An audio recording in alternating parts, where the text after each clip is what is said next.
உங்கள் அனைவருக்கும் சம்மேளனத்தின் சார்பில் எங்களுடைய மாலை வணக்கங்கள் தெரிவித்துக் கொள்கிறோம். கடந்த சில மாதங்களாக தமிழ் திரைப்பட தயாரிப்பாளர் சங்கத்திற்கும் தென்னிந்திய திரைப்பட தொழிலாளர் சம்மேளனத்திற்கும் நடைபெறுகின்ற சில கருத்து வேறுபாடுகளையோ அல்லது முரண்களையோ நீங்கள் அனைவரும் நன்கு அறிவீர்கள். சம்மேளனமும் சம்மேளனத்தில் இணைக்கப்பட்ட அனைத்து சங்கங்களும் முறையாக தொழில் செய்ய வேண்டும், தொழில் செய்த ஊதியத்தை முறையாக பெற வேண்டும், தொழில் செய்கின்ற தொழிலாளர்களுக்கு ஒரு பணி பாதுகாப்போ அல்லது மத்திய மாநில அரசுகளின் உதவிகளை கிடைக்கப் பெறுகின்றா போல ஒரு அங்கீகாரமோ ஏற்படுத்த வேண்டும், கிடைக்க வேண்டும் என்பதுதான் எங்களுடைய முதற்கண் நோக்கம். தயாரிப்பாளர்களை அழிப்பதோ அல்லது தயாரிப்பாளர்களை எதிர்த்து பணிபுரிவதோ அவர்களுக்கு எதிரான சங்கங்களை ஊக்குவிப்பதோ அல்லது தோற்றுவிப்பதோ எங்கள் நோக்கம் அல்ல. தமிழ் திரைப்பட தயாரிப்பாளர் சங்கத்திற்கு நாங்கள் பலமுறை எங்களுடைய கருத்தினை தெளிவாக எடுத்து கூறிவிட்டோம். இன்னைக்கு காலையில் அவங்க பேசும்போது உண்மையை தவிர மீதி எல்லாத்தையும் பேசியிருக்காங்க. ஒரு பத்திரிகை நண்பர் கேட்கும்போது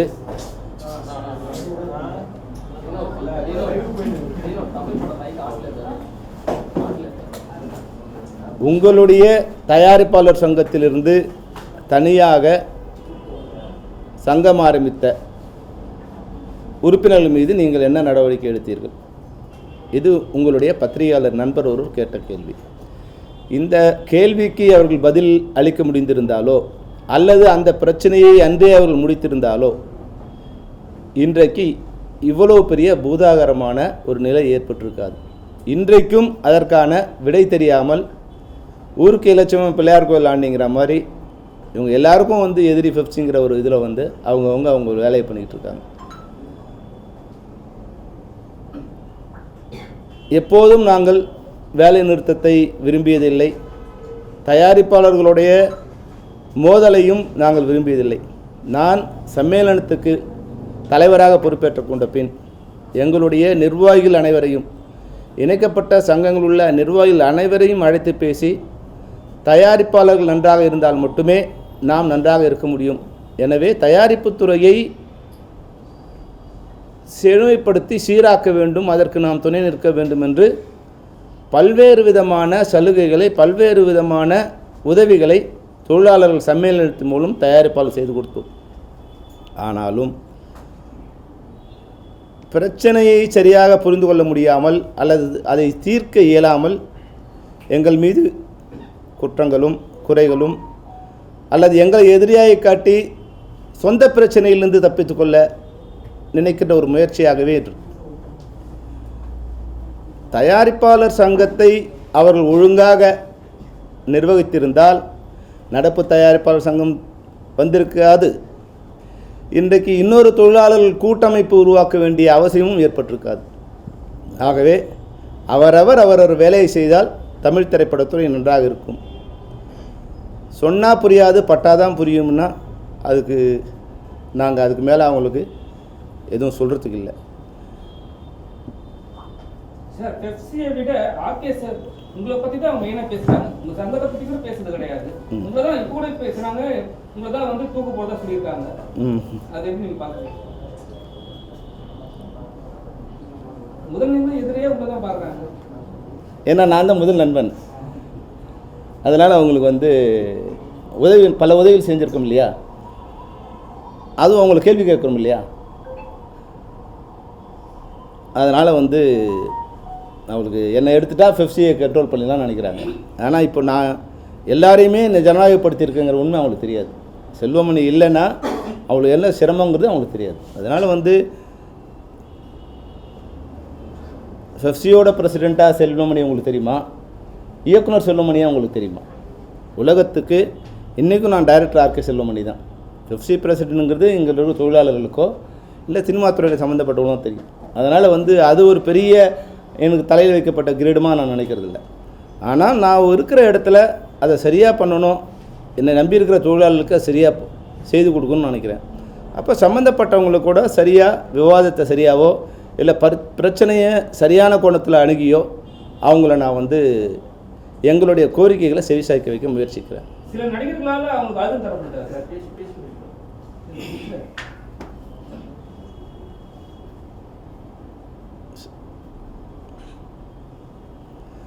நடிகர்கள் அவர்களுக்கு அழுத்தம் கொடுக்குற அளவுக்கு இல்லை. இப்போ அழுத்தம்லாம் தர வேண்டியதில்லை, பார்த்தா போதும், அவங்க நினைக்கிறதுக்கு புரிஞ்சுட்டு செய்வாங்க. அழுத்தம் கொடுக்க வேண்டிய அவசியத்தெல்லாம் அவ்வளோ இடத்துல யாரும் இப்போ இல்லை தமிழ் இண்டஸ்ட்ரியில். அதனால் இப்போது அவரவள் விருப்பம். இது யாரையும் நான் இது நீங்கள் அது பண்ணாதீங்க, அது நான் பண்ணாதீங்கன்னு நான் சொல்ல வரல. எங்களுக்கு எதிரான ஒரு அமைப்பை உருவாக்கி எங்களை அழிக்க நினைக்கிற ஒரு அமைப்போடு நாங்கள் இணைந்து பணிபுரிய மாட்டோம் அப்படின்னு நாங்கள் முடிவு எடுத்துக்கோம். அதுதான் எங்கள் முடிவு.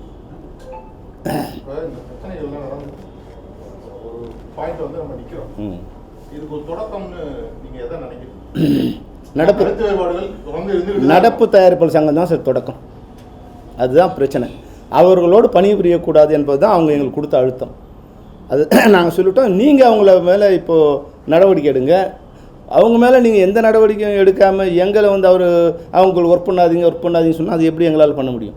அதை நாங்கள் பண்ண முடியாதுன்னு சொன்னது தான். அதை தவிர வேறு எந்த காரணத்தையும் அவங்க சொல்ல முடியாது. அதுதான் உண்மையான காரணம். நடப்பு தயாரிப்பாளர் சங்கத்துக்கு இப்போ ஒரு அறிக்கை விட்டுருக்காங்க. சுமூகமான தீர்வு காணணும் அப்படின்ட்டு தயாரிப்பாளர் சங்கத்துக்கு ஒரு வேண்டுகோளை வச்சிருக்காங்க. அது பெப்சியோட நம்ம ஒத்துமையாக இருக்கணும், இதுதான் பயணிக்கணும். அதை நீங்கள் எப்படி பார்க்குறீங்க சார்? அது ஒரு தயாரிப்பாளர் சங்கம் இப்படி சொல்லுது, ஒரு தயாரிப்பாளர் சங்கம் ஒத்து போகணும் அப்படின்னு சொல்லுது.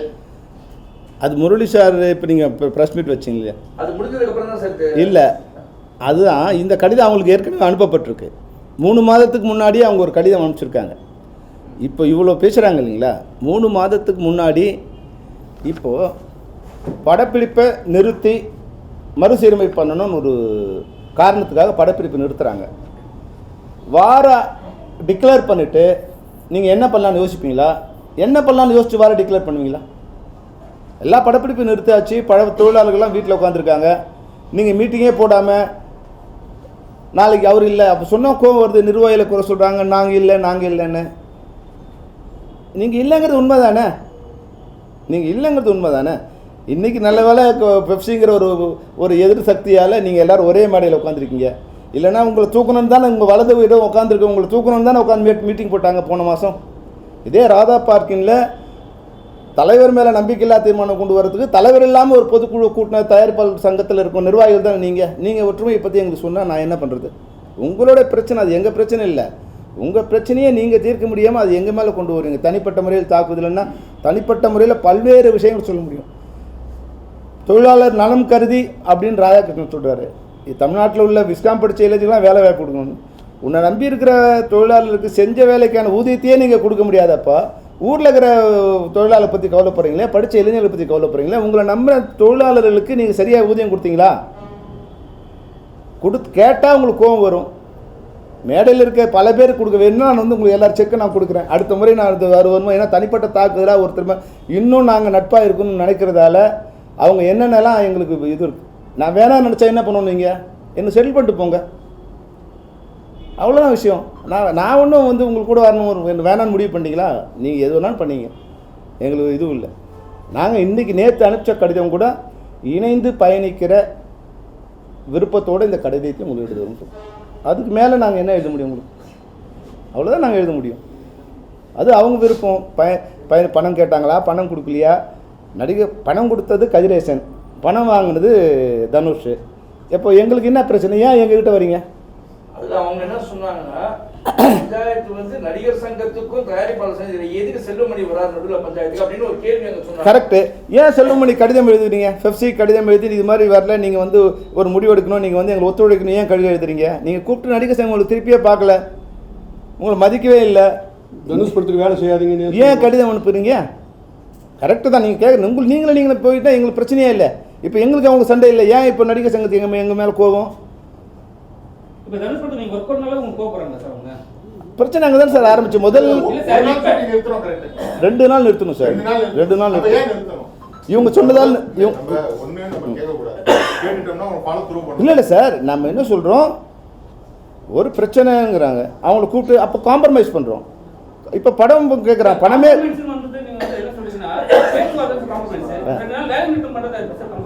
வேலை நிறுத்தம் இல்லை சார். அவங்க என்ன சொல்கிறாங்க, தலைவர் சரி நீங்கள் சரியாக புரிஞ்சுக்கணும், வேலை நிறுத்தம் நாங்கள் பண்ணல.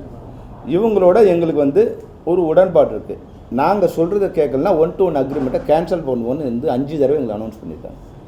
முதல் தடவை சிம்பு ராமேஸ்வரம் போன போது, 2வது தடவை இந்த பிரச்சனை. அப்போ வந்து விரும்பியோ விரும்பாமலோ இது போல் சூழ்நிலை ஏற்படக்கூடாதுங்கிற ஒரு இதுவில் ஒரு சுமூக நிலைக்காக நம்ம அவங்க சொன்னதுக்காக ஒரு நாள் நிறுத்துறோம். என்ன பிரச்சனை, எங்களுக்கு படம் வேணும், ஓகே படம் வாங்கி கொடுக்கலாம். ஆனால் பணம் அன்றைக்கி 100 பேர் அங்கே இருந்தாங்க. யாராவது ஒருத்தர் சொல்லுங்கள், இவ்வளோ பெரிய பொய்யை எப்படி வந்து முரளி ராமசாமி சொல்கிறாருன்னு எனக்கு தெரியல. அங்கே பணமே கேட்கலன்னு அவ்வளோ பேர் வச்சுட்டு எப்படி பொய் சொல்லலாம்? பொய்யையே சொல்லலாமா சார் நீங்கள்? இது என்ன, நீங்கள் அவ்வளோ பேர் இருக்கும்போது எப்படி அந்த பொய்யை? நாங்கள் சொன்னோம் சார், படம் அட்வான்ஸ் கொடுத்தீங்கன்னா கால் ஷீட் கேளுங்க, பணம் கேட்டிங்கன்னா கொடுத்த அட்வான்ஸை கேளுங்க. வட்டி போட்டு கேட்குறதுல ஒரு இது இருக்கணும். இது வட்டி போட்டு கேட்டால் எப்படின்னு கேட்டது நான் சார். வட்டி கடை வச்சிருக்கலான்னு கேட்டது நடிகர் சங்கம். அப்போ எப்படி நீங்கள் பணம் கேட்காம வட்டி கடை நடத்தினாலும் எப்படி உங்களை கேட்டாங்க அவங்க? அப்போது அவங்கள சொல்லவே இல்லை நீங்கள். இப்போ கூட நாங்கள் உங்களுக்கு இலச்சம் வேணுங்க. இல்லை சார், அதாவது நடிகர் சங்கத்தில் ஓகே, தயாரிப்பாளர் சங்கம், பெப்சி. ஆமாம், இப்போ எங்களுக்கு பிரச்சனை 1-to-1 நமக்கு இருந்தது. ஆமாம், நம்ம ஒர்க் பண்ணோம். ஆமாம், தொழிலாளர்களுடைய நலனுக்காக தான் வந்து அவங்க சொல்லபடி கோஆபரேட் பண்ணி நம்ம ஷூட்டிங்கை நிறுத்துறோம், ஆமாம், நடத்துறோம். ஆமாம். ஆனா இன்னைக்கு அதுதான் பாதிக்கப்பட்டிருக்கு இல்லையா? ஆமாம். கிட்டத்தட்ட ஒரு 1000க்கும் மேற்பட்ட ஒரு உறுப்பினர் இருக்கக்கூடிய சங்கத்திலிருந்து வெளியே வந்து நடப்பு தயாரிப்பாளர் சங்கத்தில் அதை விட குறைவா இருக்காங்க. அந்த சங்கம் அதுக்கு 5 வருஷம் நாளைக்கு ஷூட்டிங் போகணும், அவங்க வந்து பெப்சி கூட கிடையாதுன்னு சொல்லிட்டாங்க. பெப்சி தொழிலாளர் இன்னைக்கு ஒரு வேலைக்கு போயிருக்காங்கல்ல, அதே எண்ணிக்கையில ஆர்கே செல்வமணி அண்ட் அந்த நிர்வாகம் இருக்கு இல்லையா, பெப்சியுடைய தலைமை நிர்வாகம், வேலை வாய்ப்பு கொடுக்க முடியுமா? அவங்களோட குடும்பத்திற்கு யார் பதில்? இதுதான் எல்லா தொழிலாளர்களுடைய கேள்வி. சரியான கேள்விக்கான பதில் மட்டும் சரியான கேள்வி. இப்போ அவங்க ஒத்துக்கிற நிபந்தனைக்கு போகலாம். அடுத்த இதில் இருக்குங்களா, எங்களுக்கு ஒரு கண்ணா இந்த கண்ணா அந்த கண்ணான்னு கேட்கும்போது இதுதான் அந்த கேள்வியை யார் வைக்கிறாங்களோ அவங்களோட நாங்கள் பயணிக்க முடியாதுங்கிற நிலைக்கு வந்துட்டோம். இப்போ இவங்க கூட மட்டும் அவங்க கூட ஒர்க் பண்ண கூட நிறுத்தினீங்கன்னா இன்றைக்கி அவங்க படம் எல்லா படம் நிற்கும். அதில் ஒர்க் பண்ணுற தொழிலாளர்களுக்கு வேலை கிடைக்காம போயிடுமா? அது யார் பாதுகாக்கிறது? எங்களுடைய கோரிக்கை என்னென்னா, எங்களை நிர்பந்தம் செய்யாதீங்க. நீங்கள் நடப்பு தயாரிப்பாளர் சங்கமாக உங்களோட சண்டையை நீங்கள் போட்டுங்க, நாங்கள் ஒர்க் பண்ணுவோம். நாங்கள் ஒர்க் பண்ணுறது எங்களை போய் நீங்கள் ஒர்க் பண்ணால் இதை கேன்சல் பண்ணணும்னு சொல்லாதீங்க. இந்த பாதிப்பு தான் அங்கேயும் வரும். இப்போது உங்கள் நிர்வாகிகள் அங்கே நீங்கள் அவங்க எதிரின்னு அனௌன்ஸ் பண்ணுறீங்க, மேடையில் இருக்கவங்களே அங்கே உறுப்பினர் இருக்காங்க, அவங்களும் அது பதில் சொல்ல முடியல. அதெல்லாம் வேண்டாம் இதெல்லாம்னா நீங்கள் அட்ஜஸ்ட் ஆகிட்டு எங்களை சண்டை போட சொன்னால் எப்படி அர்த்தம்? அப்போ நாங்கள் என்ன இழிச்சு வாங்கிங்களா? உங்கள் தனிப்பட்ட முறையில் ஆயுதம் இப்போ வந்து என்ன, எல்லாரும் எங்களுக்கு நண்பர்கள், அதுவும் எனக்கு ரொம்ப எல்லாரோட நெருங்கிய பழக்கம் இருக்குது. அப்போ நான் சொல்லும்போது அவங்க கோவம் வருது. இப்போ சாமிநாதனோ செந்திலோ சொன்னால் அவங்களுக்கு கோவம் வராது, ஒரு சங்கம் சொல்கிற மாதிரி இருக்கும். நான் அவங்களோட 30 வருடமாக இணைந்து பயணிச்சிருக்கேன். அப்போ நீயே சொல்கிறியாங்கிற கோவம் வரும். எனக்கு அவங்களோட எல்லா முகமும் தெரியும் உங்களுக்கு. அப்போ சொல்லும்போது பழகின நானே சொல்லும்போது எனக்கு கொஞ்சம் கூச்சமாகவும் இருக்குது, எம்ப்ராசிங்காகவும் இருக்குது, வருத்தமாகவும் இருக்குது.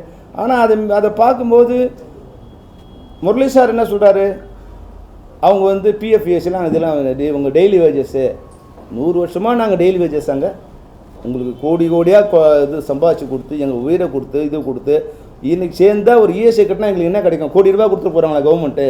எங்களுக்கு நீங்களும் வந்து இன்சூரன்ஸ் எடுக்க மாட்டீங்க. செத்த பணத்துக்கு போய் ஆம்புலன்ஸ் கொண்டு வந்து வைக்க கூட முடியாத தயாரிப்பாளர்கள் இருக்கிறாங்க, அவங்களும் பாதுகாக்க மாட்டாங்க, நீங்களும் பாதுகாக்க மாட்டீங்க. அரசாங்கத்துக்கிட்ட உதவி பெறத்துக்காக சில முயற்சிகள் எடுத்தால் அதையும் தடுக்கிறீங்கன்னா அப்போ என்ன தான் அர்த்தம் உங்களுக்கு? நாங்கள் சாப்பாடு போடுறதும் எல்லா வேலையும் நாங்கள் செய்யணும்னா உலகத்தில் 16 மணி நேரம் ஒரு தொழில் பண்ணுற ஒரு தொழிலாளி உலகத்தில் எங்கேயாவது பார்த்துருக்கீங்களா?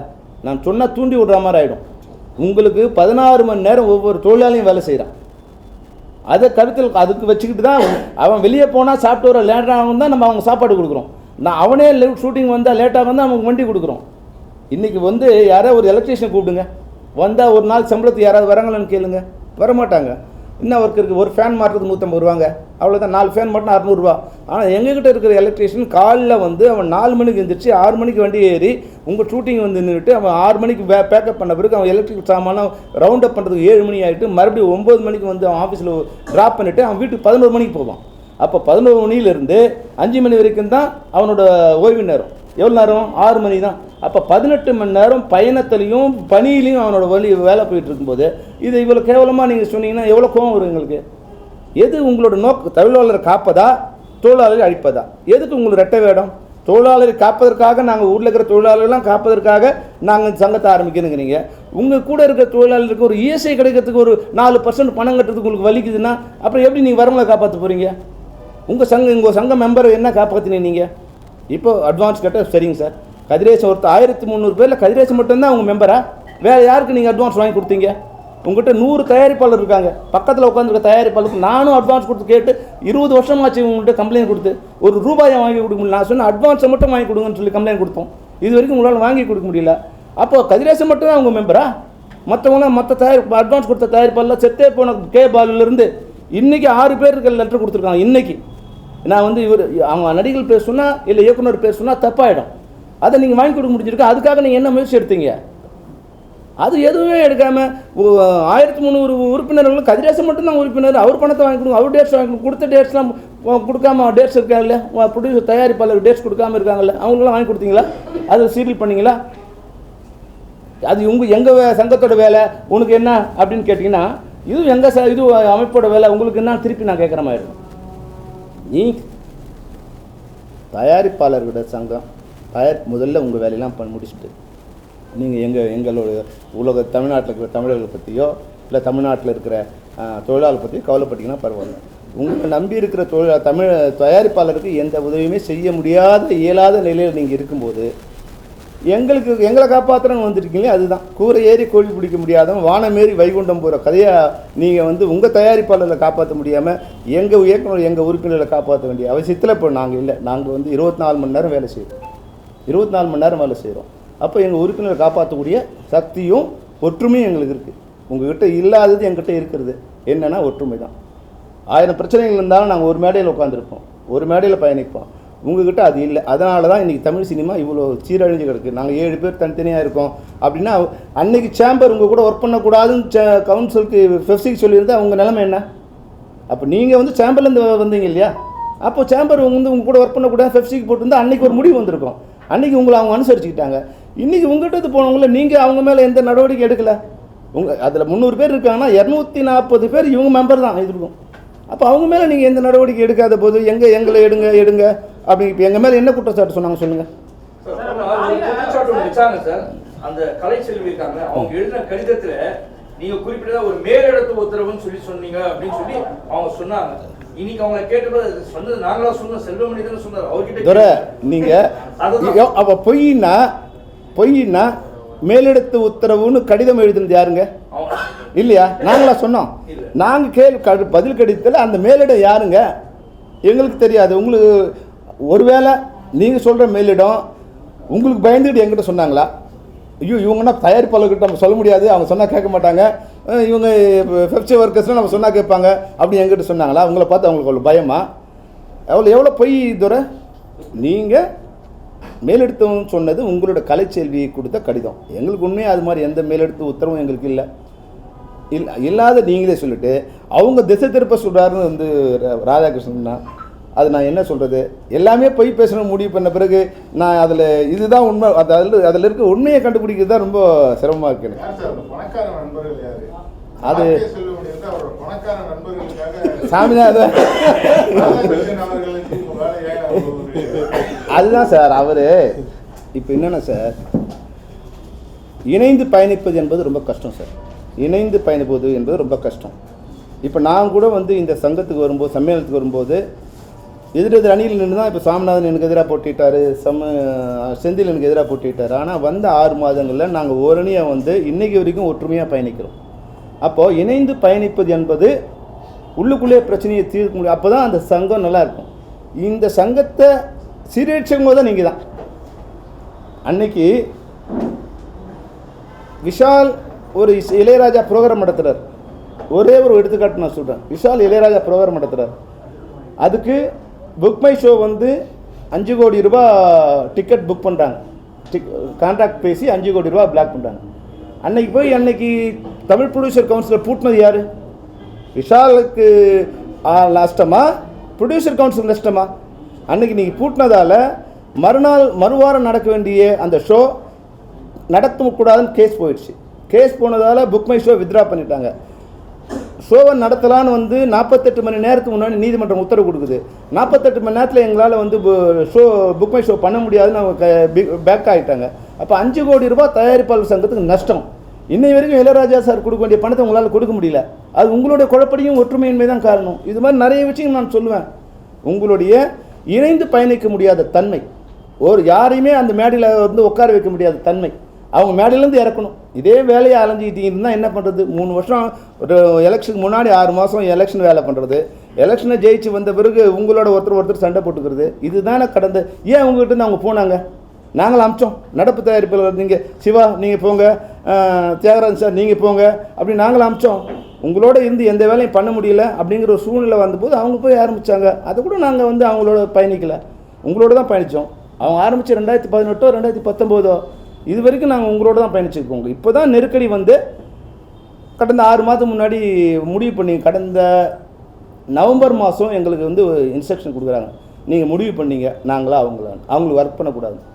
அப்போ அது வரைக்கும் நாங்கள் வந்து அவங்கள தள்ளி கூட்டிகிட்டே வந்தோம். அதுக்கு மேலே எங்களால் பயணிக்க முடியல. அப்போ நாங்கள் சொல்லிட்டோம், சார் யாருக்கும் நாங்கள் 2 பேரும் ஒர்க் பண்ணுவோம் அப்படின்னா நாங்கள் உங்களுக்கு ஒர்க் பண்ண மாட்டோம், நாங்கள் 1 to 1 கேன்சல் பண்ணிப்போம்.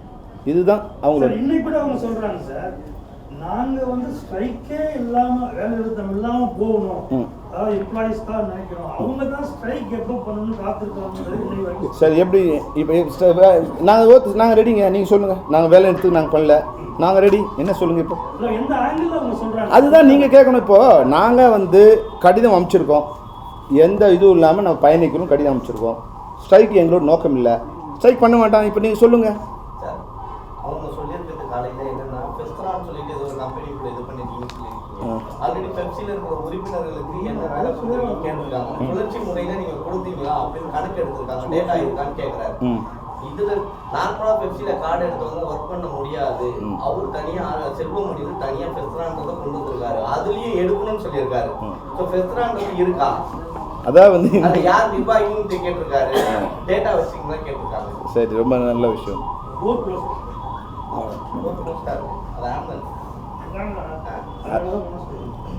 அதாவது யாரோ பணக்கார நண்பர்கள் இல்லை இது முதல்ல உங்களுக்கு இந்த கேள்வி முடிச்சிடறேன், ஏன்னா அது ஓவர்லப் ஆச்சுன்னா பணக்கார நண்பர்கள் பற்றி அப்புறம் பேசலாம். ஃபெஸ்ரா அப்படிங்கிறது வந்து இந்த 23 சங்கங்கள் இருக்கிற நிர்வாகிகளை கொண்டு அவங்க உறுப்பினர்களுக்கு பிஎஃப் இஎஸ்ஐ இது போல் கொண்டு வருவதற்காக ஒரு அமைப்பாக இயங்கி அது மூலம் அவங்க வந்து ஒரு குடையின் கீழே வந்து அதனோட எம்ப்ளாயர் இருந்து அதனோட எம்ப்ளாயிங்கிற ஸ்டேட்டஸ் பார்த்து பிஎஃப் இஎஸ்ஐ கட்டும். இது ஒரு தனிப்பட்ட ஒரு யாருக்கும் சொந்தமானதில்லை. ஆர்கே செல்வமணிக்கோ இப்போ பெப்சி ஆர்கே அப்படின்னு சொந்தமா, இல்லை செந்திலுக்கு சொந்தமா, இல்லை சாமிநாதன் சொந்தமா, அப்படி கிடையாது. அவங்க யாரை தேர்ந்தெடுத்து வராங்களோ அந்த உறுப்பினர்கள் யாரை தேர்ந்தெடுக்கிறாங்களோ அவங்களுக்கு சொந்தமானது. அப்போது அந்த நிர்வாகிகள் சேர்ந்து ஒரு அமைப்பாக இருந்து ஒரு குடையின் கீழே வேலை செய்யணும், ஒரு குடையின் கீழே ஒரு எம்ப்ளாயருக்கும் எம்ப்ளாயிங்கிற ஸ்டேட்டஸ் வரும் அப்படிங்கிறது எங்களோட நோக்கம். அனைத்து எங்களுடைய ஜெனரல் பாடியில் கரெக்டு, அது எங்களை கேட்கலாமே, பத்திரிகை கேட்க வேண்டியது இவ்வளோ நாள் இருக்குல்ல. Pepsi employees skill and development research association, இதுதான் பெப்சி எம்ப்ளாயிஸோட ஸ்கில்லை டெவலப் பண்ணுறதுக்கு நாங்கள் வந்து இதுக்காக 10 தடவை டெல்லிக்கு போயிட்டு வந்துருக்கோம். ஸ்கில் டெவலப் பண்ணுறதுக்காக அந்த மினிஸ்டரோட பேசி எல்முருகன்ட்ட ஏற்கனவே சொல்லியிருக்கேன். மாண்புமிகு எல்முருகன் வந்து ஸ்கில் டெவலப் பண்ண லிங்க் பண்ணியிருக்காங்க. அதன் மூலம் வந்து எங்கள் உறுப்பினர்களுக்கு ஸ்கில் டெவலப் பண்ணுறது, ரிசர்ச் பண்ணுறதுக்கு, அதாவதுனா கேமராமேன் போல இருக்கவங்களும் அந்த ரிசர்ச்சும் பண்ணி பண்ணுறதுக்கு உண்டான ஃபெசிலிட்டிஸ் எல்லாம் அங்கே ப்ரொவைட் பண்ணுறதுக்கு ஒரு ஃபாரம். அது பெப்சி எம்ப்ளாயிஸோட ஃபாரம். அது தனிப்பட்ட ஆர்கே செல்வமணிக்கு ஃபாரம் இல்லை. ஆர்கே செல்வமணினா அது வேறு. ஃபெஸ்ராங்கிறது FEFSI employees skill development research association. அந்த அசோசியேஷனில் இந்த 23 சங்க நிர்வாகிகளும் அதனுடைய நிர்வாகி அவங்க தான் அது ஆப்ரேட் பண்ணுறாங்க. ஆமாம். But association is it eligible for ESI and Yes. Act வருது. வருது. இப்ப பண்ணிட்டாங்க. ஏன்னா முதல்ல வந்து அசோசியேஷன்ஸ் கொண்டு வர முடியாத ஒரு. ஆமாம், இது என்னன்னா எம்ப்ளாயிஸ் அசோசியேஷன். இது ட்ரேட் யூனியனுக்கு தான் அதை பண்ண முடியாது. ட்ரேட் யூனியன் ஆல்ரெடி வந்து ஒரு கம்பெனியில் ஒர்க் பண்ணுற உறுப்பினர்களால் நிர்வகிக்கப்படுது. அப்போ அவங்களோட கம்பெனியே அவங்களுக்கு பிஎஃப்இஎஸ்ஐ கட்டிடும். இது வந்து ஒர்க் பண்ணுற எம்ப்ளாயிஸோட அசோசியேஷன். அப்போ அந்த எம்ப்ளாயிஸுக்கு பிஎஃப்இஎஸ்ஐ அந்த அசோசியேஷன் இது பண்ணும். ஆமாம், அது லீகலாக அதுக்கு 14% கட்டணும் சார். வருமானத்தை பொறுத்து. பெப்சிக்கு அதாவது சங்கத்துல சேர்றதுக்கு ஒரு பணம் கட்டுறாங்க. அதுக்கப்புறம் பெஸ்டா அதுக்கு தனியா ஒரு பணம் கட்டணும். அதுக்கு வந்து எம்ப்ளாயர் தான் கட்டணும் சார். எம்ப்ளாயர் தான் கட்டணும். ஆமாம் தயாரிப்பாளர் தான் கட்டணும். அதுதான் 3.25% வந்து இஎஸ்ஐக்கு எம்ப்ளாயர் கட்டணும். 0.75% வந்து அது எம்ப்ளாயி கட்டணும். அது 4% இஎஸ்ஐக்கு. 12%ங்கிறது வந்து அவங்க 1800 கட்டணும் எம்ப்ளாயி 1800 கட்டணும். சார் அது புதுசாக சங்கம் ஆரம்பிச்சுன்னு சொல்லியிருக்காங்க சார். இப்போ வந்து நம்ம ஃபெஸ்டிவல் இருந்து யாராவது அங்கே போனால் விட்டுருவீங்களா இல்லை அவங்களால ஏதாவது நடவடிக்கை எடுத்துக்கிட்டா? இது வந்து இங்கேருந்து அங்கே போனால் போயிட வேண்டியதுதான். பரவாயில்ல சார், நாங்கள் அதுக்கு ரெடி. நாங்கள் ரெடியாக அவங்க இன்னொன்று கேட்டிருக்காங்க, உங்கள் உறுப்பினர்கள் எவ்வளோ பேர் இருக்காங்க சார்? இதில் பெப்சியில் எவ்வளோ பேர் சார் இருக்காங்க? 25,000 பேர் இருக்காங்க. 25,000 பேரில் டேட்டா பேஸ் இருக்கா? அவங்க எத்தனை பேருக்கு வேலை கொடுத்துருக்காரு? சுழற்சி முறையில் இருக்கான்னு கேட்டிருக்காங்க. அது வர சொல்லுங்க. இருக்கு. ஏன்னா அவங்க சொல்லி இல்ல பணக்கார நண்பர்கள் யாருன்னு தெரியல. அதே போல நீங்களும் குறிப்பிட்டு தனுஷ் படத்தை நிறுத்தத்துக்கு சொன்னாங்க, தனுஷ் படத்தை நிறுத்தத்துக்கு சொல்றாங்க. யார் தான் நடுவில் இருக்கிறது? யார் அந்த சாத்தா இப்ப திரும்ப வருது? இல்ல சார், அது நீங்க அவங்க கேட்கணும். நான் சொல்லிட்டு தனுஷ் படத்தை நிறுத்த சொன்னது தயாரிப்பாளர் சங்கம். நான் நேரடியாக சொன்னேன். இப்போ அவங்கள சொல்லுங்க. பணக்கார நண்பர்கள் யார்? எனக்கு சிவா ஏற்கனவே படம் எடுத்து ரிலீஸ் பண்ண முடியாத ஸ்டைல் இருக்காரு. இல்ல தனஞ்சயன் அதாங்க யார் பணம் சப்போர்ட் பண்றாங்கன்னு சொல்றாங்க. இப்போ கூட ஒரு அனுப்பி பாத்தீங்கன்னா எல்லாம் சேர்ந்து பயணிக்கலாம். செலிபிரிட்டி சேவ் பண்ணுவாங்க குற்றச்சாட்டு வச்சாங்க. இந்த பையனூர் இல்ல அது வந்து அடுக்குமாடி மட்டும் தான் கட்டணும்னு சொல்லிருக்காங்க. அது ஏன்னா அதுதான் அது வந்து என்ன அது ஏதோ ஒரு 15 ஏக்கர் ஊழல் நடந்தது மாதிரி சொல்றாங்க. அது என்ன? அது வந்து என்னென்ன பாவம் இது எப்படி சொல்றது?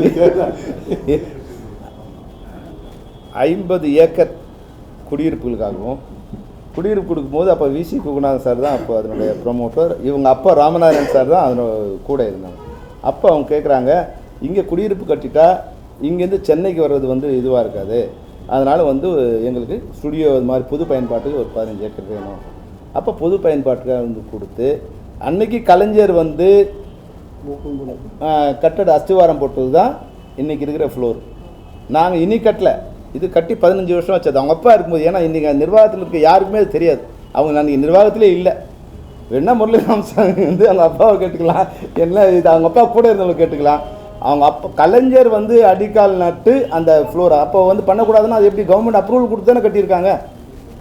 அதனால் இன்றைக்கி கூட வந்து ஊழல் வருதுன்னா நாங்கள் ஒரு தயாரிப்பாளர் காலில் விழுந்து, ஐயா இங்கே வந்து ஷூட்டிங் பண்ணுங்கள், எங்களுக்கு பணமே கொடுக்க வேண்டாம், என்ன நாங்கள் ஒரு பேட்டா கூட வாங்கிக்கிறோம், டிரைவருக்கு மற்ற இங்கேருந்து போனாலாம் மற்ற ஷூட்டிங் போனால் வந்து நீங்கள் வந்து நிறைய இருக்கணும், எங்களுக்கு ஒரு பேட்டா கொடுத்தா கூட போதும், இங்கே நீங்கள் ஒர்க் பண்ணுங்கள், ஃப்ரீயாக கூட ஒர்க் பண்ணுங்கள் அப்படின்னு சொல்லி தான் இன்றைக்கி முதல் படமாக அவங்க வரும்போது என்னென்னா அது ஃபுல்லாக விஜய் படத்தோட ஒரு பெரிய ஃப்ளோர் அங்கே வந்து ஒர்க் அவுட் நிற்குது. அதில் ஏதோ லட்சம் வாங்கிட்டோம். அது வந்து அவங்களுக்கே வந்து நாங்கள் பண்ணோம். நீங்கள் ஒரு பணம் கொடுத்தா அவங்க சில தேவைகள் கேட்டாங்க, ஒரு 20 மேக்கப் ரூமு, டாய்லெட்டு, மெஸ்ஸு, அதெல்லாம் நீங்கள் கிணறு அதெல்லாம் நீங்களே எடுத்துங்க, என்ன பண்ணமோ உங்கள் ஆர்டர் கொடுத்து நீங்களே அதை எடுத்துங்க, எங்களுக்கு பணமாக கொடுக்கலாம் கூட பரவாயில்ல, அந்த தேவைகளை ஃபில் பண்ணுங்க. இது வந்து ஃபில்லப் ஆன போகுது. இன்றைக்கி ஏறக்குறைய ஒரு 20 கோடி ரூபா சொத்து அந்த இடத்துல இருக்குது. ஊழல் பண்ணால் அது வந்து இருக்கிற 10 கோடியை காலி பண்ணவங்க நீங்கள். உங்களுக்கு எந்த அருகதை இருக்குதுன்னு தெரியல எங்கள் ஊழல் பண்ண சொல்கிறது. உங்களுக்கு எந்த அருகதையுமே இல்லை. வர வேண்டிய 5 கோடி ரூபா பணத்தை உங்கள் யூகோவால் வரவிடாமல் பண்ண நீங்கள் எங்களுக்கு சொல்ல எந்த அருகதையும் இல்லை சார். தயவுசெய்து பெரிய வார்த்தை சொல்ல நினைக்காதீங்க. நீங்கள் சொல்லும்போது நான் அக்செப்ட் பண்ணிக்க முடியாது. நான் நிறைய தடவை சொல்லியிருக்கேன், என்னோடய ஆனஸ்டி மேலே கல் எறிஞ்சிங்கன்னா பயங்கர வேகமாக வரும். என் பொறுமை மேலே எடுத்தீங்க அடிச்சிங்கன்னா நான் பொறுத்து போய்ப்பேன். ஆனஸ்டி மேலே அடிச்சிங்கன்னா பயங்கர வேகத்தோட கொண்டு வரும்.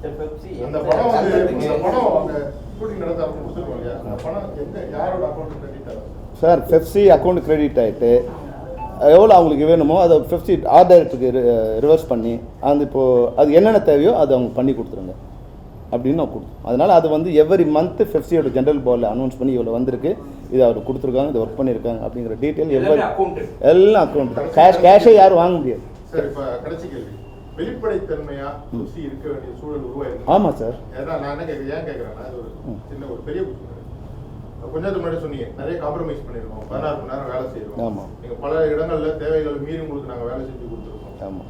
பல நேரங்கள் நீங்கள் சொன்ன பல ஷூட்டிங் நிறுத்திருக்கோம். இதெல்லாம் நீங்கள் செய்திருக்க தேவையில்லை. ஆமாம் நிச்சயமாக. அதை இருக்கக்கூடிய சட்டங்களையும் விதிமுறைகளையும் தளர்வு செய்து கொண்டு தான் பெப்சி இதெல்லாம் செஞ்சு ஆமாம் அதை செஞ்சு கொடுத்ததுனால தான் இந்த நிலைமையில இருக்கீங்க. இருக்கலாம். எதிர்காலத்துல இல்ல, அது இந்த மாதிரியான பிரச்சனைகளை வெளிப்படையா இல்ல இப்போ சொல்லணும் அப்படின்னு நினைக்கிறேன். நிச்சயமா சார். இப்போ நிச்சயமா 16 மணி நேரம் வேலைங்கிறது நான் கொண்டு வந்ததில்லை. அது சினிமா இருந்ததில் இருந்துட்டு அவர் சொன்னதால சாப்பாடு நாங்கள் போடுறோம், வண்டி நாங்கள் கொடுக்குறோம். அப்படி இவங்க வந்தவர் வண்டி கொடுத்துருந்தா பரவாயில்ல, இவங்க வந்தவர் சாப்பாடு போட்டுருந்தா பரவாயில்ல. அது 100 வருஷமாக அப்படி தான் இருக்குது. பேட்டாவை குறைச்சிருக்காங்களா அது சொல்லுங்கள். இப்போ இவங்க வந்த பிறகு இவங்க சின்ன ப்ரொடியூசர்னு சொன்னாங்கல்ல, இவங்க என்ன பண்ணாங்க? சின்ன ப்ரொடியூசருக்கு உங்கள் ப்ரொடியூசருக்கு நீங்கள் என்ன பண்ணீங்க? இன்றைக்கி 180 படம் ப்ரொடியூசர்ஸ் சின்ன ப்ரொடியூசர் படம் எடுக்கிறாங்க. அந்த ப்ரொடியூசர்ஸுக்கு இவங்க 6 கோடி ரூபாய் கீழே படம் எடுக்கிற தயாரிப்பாளருக்கு பல்வேறு விதமான சலுகைகள் நாங்கள் கொடுத்துருக்கோம். அந்த ப்ரொடியூசருக்கு சொல்லி அதை வாங்கி கூட உங்களுக்கு அந்த வார்த்தை சொன்னால் கோவப்படுவாங்க. அதில் வந்து இது வரைக்கும் வாங்கினது 40 படம் தான் வாங்கியிருக்காங்க.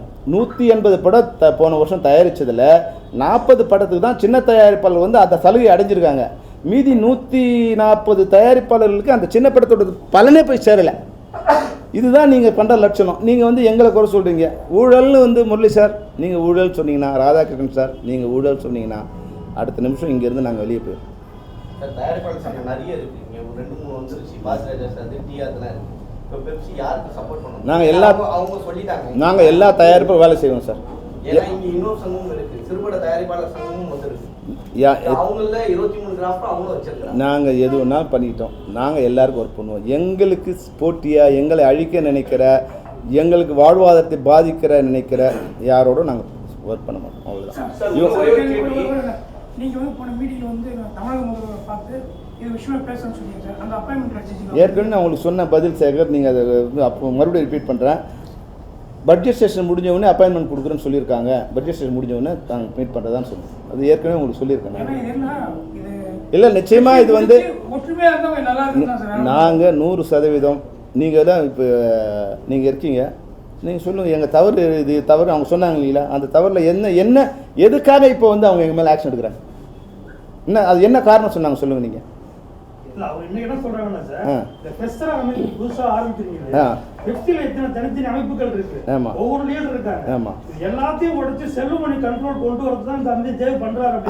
அதுதான் அறவாக்கட்டுத்தனமான குற்றச்சாட்டு. நான் என்ன சொல்றதுங்க, செல்வமணி தனியால் கிடையாதுங்க. 23 சங்கத்தில் இருக்கிற நிர்வாகிகள் சேர்ந்து அதில் நிர்வாகம் பண்ணி அதை அமைப்பாக கொண்டு வர முயற்சிக்கு பண்ணி அதை எடுத்துருக்காங்க. செல்வமணி ஒருத்தர் கிடையாது. சரி, பைலா பெப்சி நிர்வாகிகள் அதில் நிர்வாகிகள், ஒவ்வொரு சங்கத்தோட நிர்வாகிகள் அதில் நிர்வாகி 23 சங்கம். அதுக்கும் ஆளுக்கா சொல்லுங்க. ஆமாம் ஆமாம், அதான் சொல்கிறேன். இப்போ பெப்சி யார் பிரசிடென்ட்டு, அடுத்த வருஷம் யார் பிரசிடென்ட்டு, போன 10 ஆண்டு முன்னே யார் பிரசிடென்ட்டு? அதாவது ஆர்கே செல்வமணி இதுதான் சொன்னிச்சுன்னா அது என்னோட வீடு எனக்கே சொந்தம் நான் சொல்லலாம். இது எப்படி பணக்கார நண்பர்களுக்கு ஆகும் சார்? இதில் நீங்கள் கூட வந்து நீங்கள் கொஞ்சம் காமெடி பண்ணக்கூடாது. அதில் ஒன்று, இந்த ஃபெஸ்ராங்கிற அமைப்பு வந்து எங்ககிட்ட 14% எக்ஸ்ட்ரா கலெக்ட் பண்ண போகிறாங்க, அதுக்கு நாங்கள் சம்மந்தம் தெரிவிக்கலைங்கிறீங்க. பணக்கார நண்பர்களுக்கு நான் ஏன் வாங்கி கொடுக்கணும்? இந்த 14%ங்கிறது எம்ப்ளாய்க்கு வந்து 100 வருஷமாக மறுக்கப்பட்ட ஒரு உரிமை. அந்த உரிமையை ஒரு தடவை உங்களோட ரெய்டு வராங்க. அப்போ எங்கிட்ட வந்து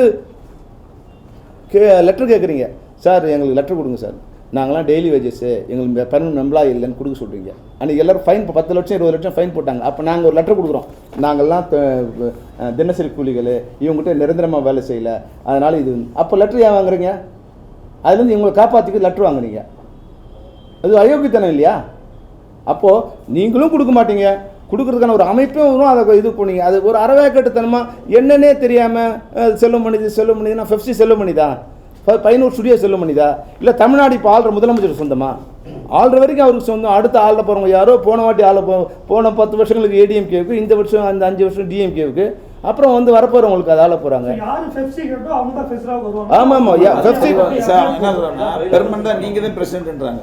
பெப்சிக்கு எலெக்ஷன் 3 இயர்ஸ் கூட எலெக்ஷன் வச்சு யாரு பிரசிடென்ட் செக்ரட்டரியா வர்றாங்களோ அவங்க ஆட்டோமேட்டிக்கா அதுக்கு ஆயிடுவாங்க. இவங்க ஏதோ ட்ரஸ்ட் மாதிரி நினைச்சுக்கிட்டாங்க, வாழ்க்கை ஃபுல்லா இவர் தான் பிரசிடென்ட் நினைச்சுக்கிட்டாங்க. சார் இப்போ நமக்கு நீங்க அப்படிதான் நினைச்சுக்கிட்டாங்க. எல்லாருமே எல்லா சங்கத்தும் வந்து பேச ஆரம்பிச்சிட்டாங்க. ஆனா வந்து மெயினா என்ன சொல்றதுன்னா செல்வமணி இதுக்கு மெயினான காரணம் நீங்கன்னு சொல்றாங்க. என்னதான் தீர்வு சார்? நான் எல்லா தீர்வுக்கும் நான் தயார்னு கடிதம் கொடுத்துட்டேன். அன்றைக்கி ப்ரெஸ் மீட்டே சொல்லிட்டேன், எதுக்கும் நான் தயார், எந்த காம்ப்ரமைஸும் தயார். 2 விஷயத்தை எங்களால் இனிமேல் பண்ண முடியாது. ஒன்று, நீங்கள் எல்லாருக்கும் ரெடி போடுங்கன்னா நீங்கள் பண்ண முடியாது, நீங்களே பார்த்துங்க.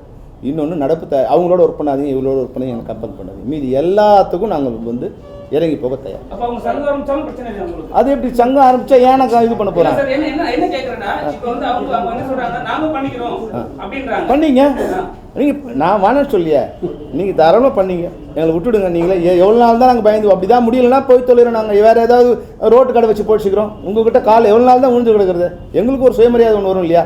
ஒருத்தர் ஒழிச்சிட்டே இருந்தீங்கன்னா நீங்கள் பண்ணீங்க, எங்களை கூப்பிடாதீங்க, நீங்கள் பண்ணீங்க. ஆமாம் சார், அப்படியே சொல்லியிருக்காங்க. பெரும்பாலான தயாரிப்பாளர் சங்கம்ன்றது விட்டுங்க, பெரும்பாலான தயாரிப்பாளர்கள் வைக்கக்கூடிய குற்றச்சாட்டினா சில நேரங்கள்ல படப்பிடிப்பு தளத்துல வந்து பெப்சி சார்ந்தவர்கள் போயிட்டு பிரச்சனை பண்றாங்க அப்படின்றது அது உங்களுக்கும் தகவல் இருக்கும். அது நியாயமான விஷயம் இருக்கும், அநியாயமான விஷயம் வெளியில என்னன்றது தெரியல. பட் இப்படி ஒரு குற்றச்சாட்டு வந்து எப்பயுமே பெப்சி மேல இருக்கு. அதுக்கான முயற்சி நீங்க என்ன எடுத்துருக்கீங்க? அந்த மாதிரி நடக்கக்கூடாது.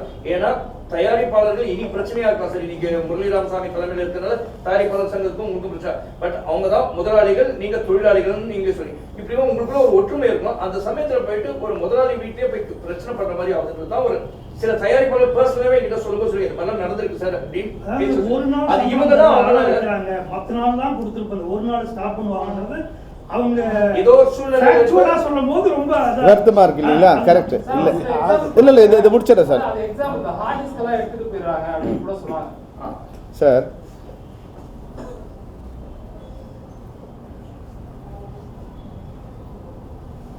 முதல்ல ஏன் ஒரு தொழிலாளி உங்ககிட்ட வராங்க? இது 10 வருடத்துக்கு முன்னாடி இருந்த ஒரு நிலைமை சார். அவங்க வேலை செஞ்ச சம்பளம் 3 நாள், 4 நாள், 5 நாள், 1 மாதம், 2 மாதம், 6 மாதம் வரைக்கும். இன்னைக்கு கதிரேசன் சாரே எவ்வளோ நாள் கொடுத்தான்னு கேளுங்க. 1 வருஷம் ஆச்சு. இன்னும் 2 வருஷமாக இன்னும் வாடகை கொடுக்காம இருக்காரு. அப்போது ஒரு ஃப்ரஸ்ட்ரேஷன் வரும் அவங்களுக்கு. இப்போது ஏன் உங்கள்கிட்ட தகராறு பண்ணுறதா எங்கள் வேலை? ஏன் தகராறு பண்ணுறாங்க? அவங்க சம்பளம் எவ்வளோ சம்பளம்? அது மாதிரி வர்றவங்க அடிப்படை ஊழியராக இருப்பாங்க. லைட் மேனாவோ, டிரைவராகவோ, சாப்பாடு போடுறவங்களோ, கழுவுறவங்களோ, கார்பெண்டராக இருப்பாங்க. அவங்க 1000 ரூபா சம்பளத்துக்கு உங்கள்கிட்ட 10 நாள் வந்தாங்கன்னா அதுக்கு 500 ரூபா பஸ்ஸுக்கு போயிடுச்சா? அப்போ அதை நீங்கள் கொடுக்காம அவனை சார் பசியில் ஒருத்தங்கிட்ட இப்போ நீதி நியாயம்லாம் பேச முடியாது சார். நீங்கள் எல்லாம் வசதியாக எங்கேயோ வட்டிக்கு வாங்கியோ இல்லை கடன் வாங்கியோ நம்ம சாப்பிட்டு உட்காந்துருக்கோம். பசியில் இருக்கிற ஒரு தொழிலாளியை போயிட்டு நீங்கள் ஏதோ கோபமாக பேசுகிறேன்னா அவன் பசி என்ன பண்ணுவான்? அவனுக்கு உரிய ஊதியத்தை கொடுத்தா அவன் முறை இல்லாமல் எங்கள் இடத்துல ஒரு தகராறு பண்ணான்னு சொல்லுவாங்க. இது கூட 10 வருஷத்துக்கு முன்னாடி சார். இப்போ நாங்கள் வந்த பிறகு ஒரு ஸ்ட்ரிக்ட் கண்டிஷன் சொல்லிட்டோம். ஸ்பாட்டுக்கு யாரும் போகக்கூடாது. எந்த பிரச்சனையாக இருந்தாலும் ஷூட்டிங் நிறுத்தக்கூடாது. நீங்கள் பெப்சிக்கு இன்ஃபார்ம் பண்ணணும். பெப்சிக்கு தான் இன்ஃபார்ம் பண்ணணும். இன்ஃபார்ம் பண்ணி அதை நாங்கள் பேச்சு உங்கள் சம்பளத்தை நாங்கள் வாங்கி தரோம். நீங்கள் எந்த ஷூட்டிங் ஸ்பாட்டு போகக்கூடாது. இது 5 வருஷம் ஆச்சு. இது பழைய கதை. இது சொல்லிகிட்டே இருப்பாங்க. சில இடங்கள் என்னென்னா சில ப்ரொடியூசர்ஸ் எதுலேயுமே அமைப்பில் இருக்க மாட்டாங்க. அவங்களை நீங்கள் தேடியே கண்டுபிடிக்க முடியாது. இப்போது ஒரு ஆஃபீஸ் இருந்து அதாவது முகவரி இருந்த தயாரிப்பாளர் இருந்த காலம் போயிட்டு ஒரு ஆன்லைனில் உட்காந்துக்கிட்டோ இல்லை ஒரு ஹோட்டலில் ரூம் போட்டு இருக்கும்போது அவங்க எல்லாம் படம் முடிச்சு எஸ்கேப் ஆயிடுறாங்க. அப்போ அவங்கள எங்கேயாவது ஒரு இடத்துல பிடிக்கும்போது மறுபடியும் அவங்களை பிடிக்க முடியாத ஒரு சூழ்நிலை வருது. அந்த நேரங்களில் அது மாதிரி இடங்களில் இது மாதிரி ஏதோ ரப்சர் நடந்திருக்கலாம். 99% நியாயமான தயாரிப்பால் இல்லை ஜெனுவனாக ரொட்டீனில் படம் பண்ணுற தயாரிப்பு நிறைய பேரோட செக் எங்கிட்ட இருக்குது. பல கோடி ரூபாய் செக் எங்களுக்கு இருக்குது. எல்லாருக்குமே நாங்கள் சண்டை போடலையே. அவங்க இருக்கவங்க வேணால் நான் பேர் சொல்லக்கூடாதுன்னு நினைக்கிறேன். அதனால் நாங்கள் அட்ஜஸ்ட் பண்ணி போகிறோம். ஒரு அளவுக்கு தான் பண்ண முடியும். இப்போ அது சங்கம். இது தனிப்பட்ட பேர் சொல்லணும். இப்போ யாரெல்லாம் கொடுக்கல, அது மேடையில் இருக்கும், யாரெல்லாம் எங்களுக்கு பாக்கி இருக்குது, எவ்வளோ நாளாக பாக்கி இருக்குது அப்படின்னு சொல்கிறது தனிப்பட்டது. அது சரியாக இருக்காது. சங்கங்கிறது நீங்கள் நான் நீங்கள் கடிதம் கொடுத்துருக்கீங்க, இந்த படத்துக்கு ஒத்துழைப்பு கொடுக்கக்கூடாது கடிதம் கொடுத்துருக்கீங்க, புரியுதுங்களா? அப்போது நடிகர் சங்கத்துக்கு உங்களுக்கு பிரச்சனை, ஏன் எங்களுக்கு கடிதம் அனுப்புறீங்க? நம்ம சிம்பு மீதும் விஷால் மீதும் ஒரு ரெட்டு ஒத்துழைக்க கூடாது, ஏன் எங்களுக்கு கடிதம் கொடுக்குறீங்க? உங்கள் பிரச்சனை நடிகர் சங்கம் தான் அனுப்பணும். அப்போது நீங்கள் சொல்கிறத கேட்கும்போது நான் உங்களுக்கு கடிதம் கொடுப்பீங்க, எங்களால் கேட்க முடியாதுன்னா நீங்கள் ஏன்னு கேட்பீங்க. அதனால நாங்கள் யாரோ நீங்களே பார்த்துங்க, நாங்கள் தலையில்லை. அவங்க ஒரு எம்ப்ளாயி சங்கம் உருவாக்குறாங்க. ஆமா, அது செயல்பாட்டுக்கு வந்ததுன்னா இப்ப நீங்க தொழிலாளர்களுக்காக முயற்சி பண்றீங்க. ஆமா, அப்ப அந்த மோதல் வந்ததுன்னா அது இன்னும் பலவீனமாகாதா? ஆகும் சார். அது தயாரிப்பாளரே காப்பாற்ற முடியும். தொழிலாளர் அழிக்கிறதுக்கு இப்போ தான் கெட்டதும் இல்லாமல் அடுத்தவனு சேர்த்து கெடுக்கணுங்கிற முயற்சி இது. தயாரிப்பாளர்களை காப்பாற்ற முடியாது, நீங்கள் தொழிலாளர்கள் அழிக்கிறதுக்கான முயற்சி இது. அவ்வளோ. உங்களோட கோரிக்கை என்னது? துரை நீங்கள் கேட்டீங்கல்ல, இப்போ எங்களுக்கு சொல்லுங்கள், நீங்களே போய் கேளுங்க சார். உங்கள் என்ன பண்ணால் நீங்கள் இது என்ன சார்? நடப்பு தயாரிப்பாளர் சங்கத்துலேருந்து வெளியே வரணும் சார். நாங்கள் வந்து அது நிறுத்தணுங்கிறனால வெளியே வரணுங்க நாங்களா? அவங்க என்ன என்கிட்ட பேசும்போது சார் இது அக்ரிமெண்ட் சைன் பண்ண வேணாம்னு சொன்னோம். பட் மீடியம் வந்து அக்ரிமெண்ட் சைன் பண்ணாங்க. அதுதான் எங்களுக்கு உடன்பாடில் பேசுறது என்ன பேசிக்கலாம். ஏன் அக்ரிமெண்ட் சைன் பண்ணாங்கிற மாதிரி தான் பேச்சு சார். நீங்கள் அனௌன்ஸ் பண்ணுவோன்னு சொல்லி 6 மாதம் ஆச்சு.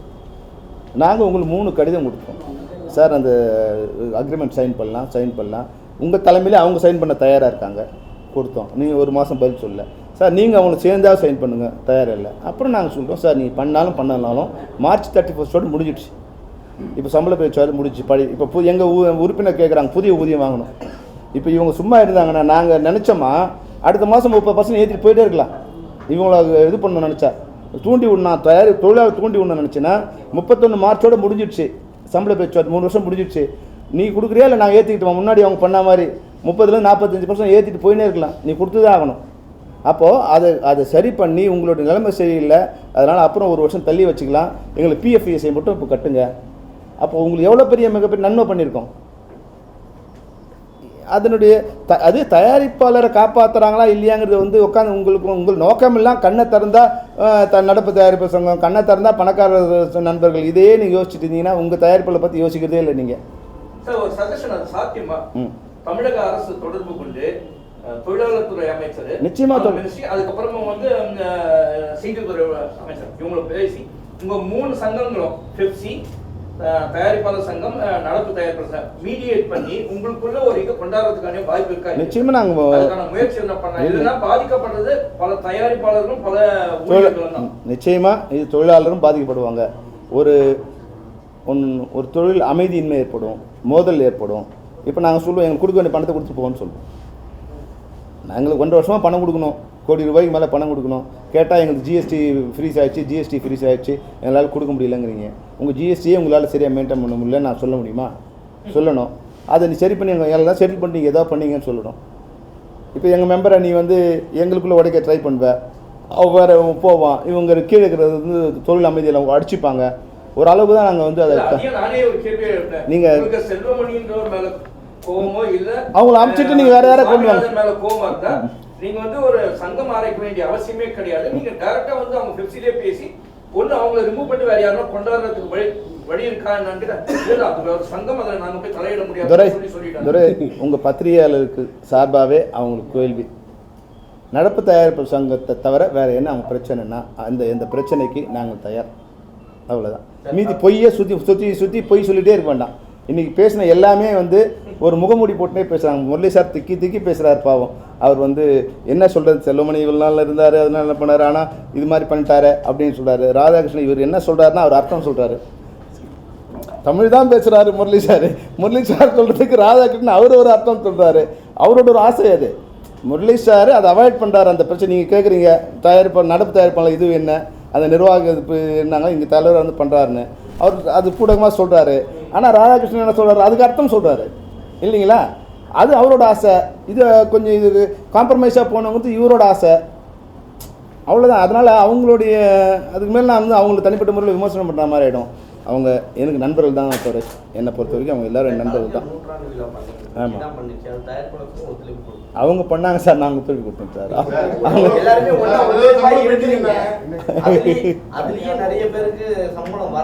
அதுதான் இப்போ நான் சொன்னேன். அது வந்து ஏறக்குறைய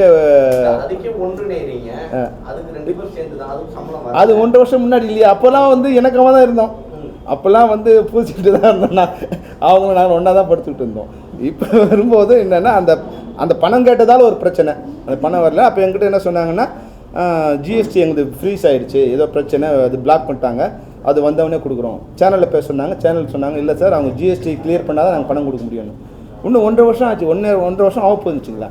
போன ஜனவரியில் நடந்தது, 24 ஜனவரியில், 25 மார்ச் ஏப்ரல் வந்துடுச்சு. இது வரைக்கும் அவங்களால ஜிஎஸ்டியை சரி பண்ண முடியல. நாங்களும் வெயிட் பண்ணோம். அதில் கொஞ்சம் மனக்கசப்பு இருக்கு. ஆனால் அதை சரி பண்ணக்கூடிய மனக்கசப்பு. ஏன்னா அதோட பல கோடிகளை நாங்கள் பேலன்ஸ் வச்சுருந்துருக்கோம், எங்களுக்கு வராமல் இருந்திருக்கு. அதனால் பணத்துக்காரங்கிறது அது ஒரு அது ஒரு கேள்வி தானே தவிர அதனால சண்டைங்கிறது எனக்கு தெரிஞ்சு இல்லை. சமீபத்தில் மேடையில தானு சாரே உங்ககிட்ட கேட்டார், என்னுடைய தம்பி தான் நீ பேசிட்டு வரல, அதுக்கு அடுத்தது நீங்க சொன்னது நீங்க தான் எங்களை அடியாளா பாக்குறீங்கன்னு சொல்லிட்டு. ஆனா இப்போ அவங்களும் தயாரிப்பாளர் சங்கம் சொல்லிட்டு அடியாளா தான் உங்களையும் சொல்றாங்க, நீங்க தான் அவங்க தாக்க போறாங்கன்னு சொல்ல வரீங்க. அடியாள்னா எப்படி? அவங்க சைடு இருந்து இப்போ அவங்க ஒரு இது இல்லை சார், அடியாளாங்கிறது என்னன்னா அப்படியே வர்பலாக எடுத்துக்கூடாதுங்க. இப்போ இன்னும் ஃபெஃப்சி இருக்கும், தயாரிப்பாளர் சங்கம், அவங்க வந்து ஒரு தனுஷ் படமே வச்சுங்களேன், ஏன்னா எல்லாரும் தெரிஞ்ச கதைங்க, தனுஷ் படமே வச்சுருக்கோம், அதோட ப்ரொடியூசர் அவங்க மெம்பர். அந்த படத்தை வந்து செட்டில் பண்ணிட்டு போனோன்னா என்ன சொல்லணும்? உங்கள் மெம்பரை கூப்பிட்டு இந்த படம் முடிச்சு போங்க சொன்னால் எங்களுக்கு பிரச்சனையே இல்லை. ஏன் எங்களை விட்டு நிறுத்த சொல்கிறீங்க?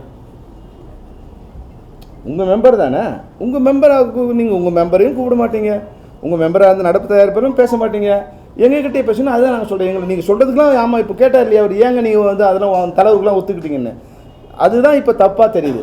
அந்த நட்பு கருதி அது சில அதெல்லாம் முடியாதுன்னு இப்போ சொல்லியிருந்தா நல்லா இருந்திருக்குமோ, இல்லை இதே பிரச்சனை அப்பயே வந்திருக்குமோ அப்படின்னு ஆமாம். இல்லை 1-to-1 கேன்சல் ஆகிடுங்கிறாங்க. நீங்கள் ஷூட்டிங் போனீங்கன்னா நம்ம ஒப்புக்கொண்ட ஒப்பந்தம் கேன்சல் ஆகிடுங்கிறாங்க.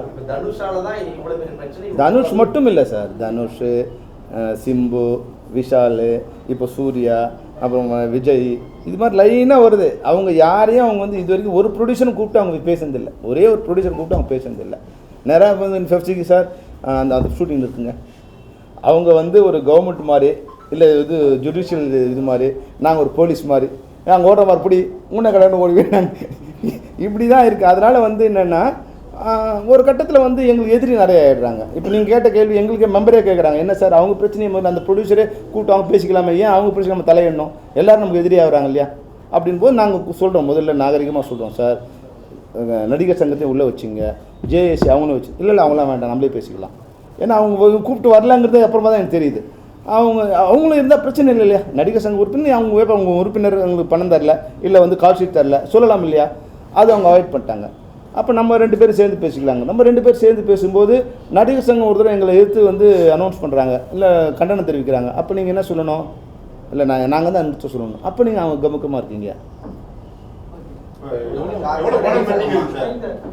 பெப்சிக்கு தமிழ் திரைப்பட தயாரிப்பாளர் சங்கம் வர வேண்டிய சம்பளம் பாக்கி இருக்கு கன்சாலிடேட்டடா எவ்வளவு அமௌண்ட் இருக்கலாம், அதை கேட்பீங்களா? நிச்சயமாக கேட்பேன். கொடுத்துட்டு வெளியே போங்க.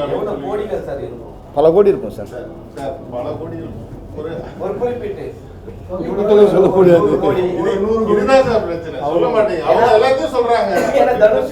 இல்ல அவங்க இல்லைன்னு சொல்லும் போது நாங்க இப்போ நடுவுல ஒரு இடத்துல தயங்குனீங்க. ஆமா இத வந்து டாக்ஸுக்கு வந்து கேட்பாங்க, அப்ப வந்து ஆமா ஒரு இடத்துல ஆமா கோவம் வருது. செல்வமணி அந்த தயக்கம் தான் இந்த சூழ்நிலைக்கு. இல்ல கோவத்துல நான் வார்த்தையை விட்டுறக்கூடாது இல்லையா, ஏன்னா என்னோட நண்பர்களாக இருந்தவங்க உங்களுக்கு ஒன்றா நீங்கள் வந்து ஹாட்லைன் நியூஸ் போடுவீங்க, நல்ல டேக் லைன் போடுவீங்க, அதனால் பாதிக்கப்படுறது என்னோட கோவத்தால் என்னோட மெம்பர் தான் பாதிக்கப்படுவாங்க. என்னோட இல்லை எனக்கு அதை மீறி வரும்போது ஒரு பொய் சொல்லும்போது ஒரு இப்போது ஒரு உண்மையை பேசுகிறவங்ககிட்ட நம்ம விவாதம் பண்ணலாம், பொய் தான் பேசுவோங்கிறவங்ககிட்ட நான் என்ன பேசுகிறதுன்னு எனக்கு ரொம்ப கூச்சமாக இருக்குது. என்ன இவ்வளோ பொய் பேசுகிறாங்களேன்னு எனக்கு வந்து வேதனையாக இருக்குது. இப்போது முரளி சார் சொல்கிறாரு ஜிஎஸ்டி கேட்குறாங்க, அதனால் வந்து எங்கள் ப்ரொடியூசர்லாம் பாதிக்கப்படுவாங்க, அதனால் இது பண்ணும். ராதாகிருஷ்ணன் சொல்கிறாரு நாங்கள் உறுப்பினர் நன்மைக்காக நாங்கள் இவ்வளோ பண்ணியிருக்கோன்னு. இஎஸ்ஐ கட்டுறதுக்கே உங்களுக்கு மனசு இல்லை, அப்புறம் நீங்கள் என்ன நன்மை பண்ண போகிறப்பீங்க? எங்களுக்கு கொடுக்க வேண்டிய சம்பளத்தை கொடுத்தா போதும், எங்களுக்கு பிரச்சனையே இல்லை சார். இது ஒரு வீட்டுக்குள்ளே பிரச்சனை வரும்போது அப்பா அம்மா கூப்பிட்டு அது என்ன பிரச்சனை கேட்கணும். அது மாதிரி இந்த எங்கள் இப்போ இது வந்து ஒரு யாரோ ஆமாம் நிச்சயமாக அது வந்து இப்போ அவங்க பார்வைக்கு இது போகுது, ஏன்னா பட்ஜெட் செஷன் நடக்கிறதால மொத்த கான்சன்ட்ரேஷன் அங்கே இருக்கிறதால இப்போ இது ஒரு பிரச்சனையாக வெளியே வராதில்ல. முன்னாடியாக இருந்தால் எந்நேரம் அடிதடி மாதிரி ஆயிருந்திருக்கும், அது நாங்கள் அப்படியே ஸ்மூத் பண்ணி எல்லாரையும் கண்ட்ரோல் பண்ணி வச்சுருக்கோம். அது நிலைமை போகக்கூடாதுன்னு நினைக்கிறோம். அப்போது வந்து நாங்கள் இப்போ என்ன பண்ணுவோம், அது மாதிரி பண்ணுறதா எங்கள் செட்டில் பண்ணிட்டு போங்கன்னு சொல்லுவோம். எங்க செட்டில் பண்ணுங்க, அதில் பிரச்சனைகள் வரலாம். அன்னைக்கு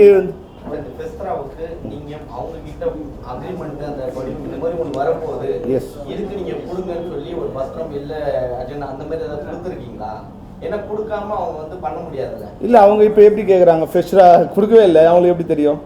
அதான் சொல்றாங்க. அதுதான் அதுதான் இதுல ஒரு கேள்விக்கு பதில் வரதுக்குள்ளேயே நீ நல்லா கேட்ட. சார் பேசணும். அதுக்கப்புறம் நம்ம வெளில போய் பேசணும். இருப்பா, முடிச்சிட்டோம். இல்லைங்க. இப்போ ஒரு குடும்பத்தில் பிரச்சனை வரும்போது, தொழில் அமைதியின்மை வரும்போது, ஒரு லா அண்ட் ஆர்டர் ப்ராப்ளம் வரக்கூடிய வாய்ப்பு இருக்கும்போது அரசு வந்து இதில் தலையிடும், நிச்சயமாக தலையிடும். அதுக்கு முன்னாடி நாங்களே வந்து அந்த எங்கள் தரப்பில் அரசுக்கு வந்து ஒரு வேண்டுகோள் கொடுத்துருக்கோம். இப்போ இது வந்து இதுவே நாங்களே முடிக்கலாம்னு நினச்சோம். இப்போ முடியாதுங்கிற சில வந்துச்சு. இப்போ நிச்சயமாக நாங்கள் ஒரு அவசர வேண்டுகோள் கொடுப்போம். இது மாதிரி வந்து ஒரு தொழில் அமைதி இல்லாமல் இருக்கும், ஒரு வந்து சட்ட ஒழுங்கு கட்டக்கூடிய வாய்ப்பு இருக்குது. நீங்கள் தலையிட்டு வந்து ஒரு இது ஒரு சுமூக பிரச்சனை ஏற்படுத்தணும்னு சொல்லுவோம். நிச்சயமாக நம்ம கேட்போம். அரசுக்கு நிச்சயமாக எங்களோட வேண்டுகோள். ஏன்னா அது இப்படி இப்போ இதுவாச்சுன்னா பாதிக்கப்படும் போது அது நிச்சயம் பிரச்சனை ஏற்படும். அன்னைக்கு பெப்சி படைப்பு வரும்போது இது மாதிரி தான் வந்தது பிரச்சனை. ஆமாம், அதனால் வந்து நிச்சயமாக இப்போ ஏன்னா நாங்கள் மற்ற நண்பர்கள் மூலம், மற்ற தயாரிப்பாளர்கள் மூலம், நடப்பு தயாரிப்பு மூலம், அப்போ அவங்கள கூட வந்து சொன்ன நீங்கள் வந்து அவங்கக்கிட்ட ரெக்வஸ்ட் பண்ணி சண்டை வேணான்னு போயிடுங்க, நாங்களும் சண்டை வேணான்னு போயிடுறோம், அதுக்கு ஒத்து வந்தால் பரவாயில்ல அப்படின்னா அதுக்கு அவங்க ஒத்து வந்தாங்களா இல்லையான்னு தெரில. இப்போ இல்லைன்னு முடிவு எடுத்துகிட்ட பிறகு இப்போ நிச்சயமாக நாங்கள் அரசுக்கு வந்து எங்களோட வேண்டுகோள். சார் இப்போது ஒரே கடைசியாக என்னென்னா, அவர் வந்து ஒன்று சொன்னார், நீங்கள் அறிக்கை விட்டுருக்கால் வேலை நிறுத்தம், இன்னும் ஒரு மெம்பருக்கு வந்து எப்படி தயாரிப்பாளர்கள் லெட்டர் வாங்கலான்னு. நீங்கள் நாங்கள் வேணான்னு முடிவு பண்ணிட்டீங்க, அப்போது மறுபடியும் எப்படி எங்களை வேலை செய்ய சொல்கிறீங்க? பெப்சி வேணான்னு முடிவு பண்ணிட்டீங்க, மறுபடியும் எப்படி பெப்சி வேலை செய்ய சொல்லுவீங்க? இல்லையா? நாங்கள் யார் வேணான்னு முடிவு பண்ணல. இப்போ உங்கள் சங்கம் எங்களை வேணாச்சோ, உங்கள் சங்கத்தில் உறுப்பினராக இருந்தால் நீங்கள் வந்து எங்கள்கிட்ட ஒரு ரெக்வஸ்ட் கொடுங்க. சார் இப்போ படம் நடக்குது, எங்களுக்கு வந்து நாங்கள் பெப்சியோட வேலை செய்ய விருப்பப்படுறோம், உங்களுடைய இப்போ நடைமுறையில் உள்ள அனைத்து விதிகளுக்கு ஏற்ப உங்களுடைய ஊதியத்தை வழங்க உறுதி செய்கிறோம்னா நாங்கள் நிச்சயமாக அவங்க வேலை ஒர்க்கை நிறுத்த மாட்டோம். அது போகும். இவங்க 7ஆம் தேதி வரைக்கும் நாங்கள் இப்போவும் நாங்கள் வந்து இது நடக்கக்கூடாதுன்னு நினைக்கிறோம். 7ஆம் தேதி வரைக்கும் பொறுமை காப்போம். 7ஆம் தேதிக்கு பிறகு 8ஆம் தேதி முதல் 7ஆம் தேதி ஒரு அப்ளிகேஷன் கொடுத்து அவங்க ஆரம்பித்தாங்கன்னா 8ஆம் தேதி முதல் தமிழ் திரைப்பட தயாரிப்பாளர் சங்கத்தோடு நாங்கள் இணைந்து பயணிக்க மாட்டோம், அவர்களுக்கு தொழிலுக்கு வழங்க மாட்டோம்.